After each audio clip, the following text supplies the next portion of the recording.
आइए गाइस इस क्वेश्चन का करेक्ट आंसर दीजिए। तो ये सवाल गाइस मॉडर्न इंडियन हिस्ट्री के 1857 रिवोल्ट और उसके एडमिनिस्ट्रेटिव आफ्टरमैथ यानी कि प्रशासनिक परिणाम से जुड़ा है। तो ये एक सीधा फैक्चुअल सवाल है जो गवर्नर जनरल या वाइसरॉय की क्रोनोलॉजी और उनके समय के मुख्य इवेंट्स के ऊपर आधारित है। तो आइए चीजों को समझते हैं। तो 1857 का revolt guys east India company के रूल के लिए एक बड़ा झटका था। इस रिवोल्ट के बाद ब्रिटिश पार्लियामेंट ने गवर्नमेंट ऑफ इंडिया एक्ट 1858 पास किया।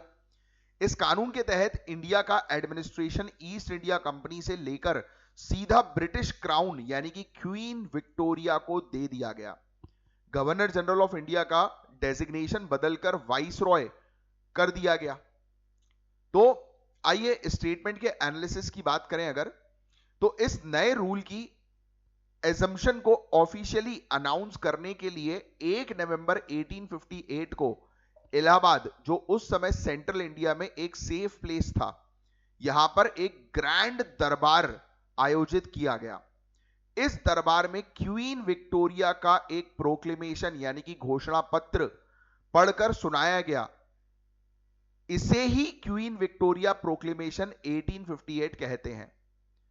जिस व्यक्ति ने यह प्रोक्लेमेशन पढ़ा और अजम्पशन की घोषणा की वो उस समय के गवर्नर जनरल और पहला वाइसरॉय था।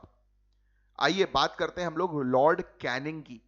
तो लॉर्ड कैनिंग 1856 से लेकर 1862 के टाइम पीरियड तक गवर्नर जनरल रहा था और वो ही था जिसके टाइम में 1857 का रिवोल्ट हुआ, लॉर्ड कैनिंग। और गवर्नमेंट ऑफ इंडिया एक्ट 1858 के बाद वो आखिरी गवर्नर जनरल और भारत का पहला वाइसरॉय बना। और इसी कैपेसिटी में लॉर्ड कैनिंग ने इलाहाबाद दरबार में 1 नवंबर 1858 को क्वीन विक्टोरिया का प्रोक्लेमेशन पढ़कर सुनाया। तो ये चीज थोड़ी सी ध्यान में रखिएगा। दूसरे ऑप्शंस देखें हम तो लॉर्ड ऑकलैंड जो था उसका टाइम पीरियड 1836 से लेकर 1842 था। ये पहले अफगान वॉर से एसोसिएटेड है। दूसरा लॉर्ड डलहौजी, बड़ा इंपॉर्टेंट पर्सनालिटी, 1848 से लेकर 1856 इनका टाइम पीरियड था। डॉक्ट्रिन ऑफ लैप्स और रेलवे से एसोसिएटेड है ये।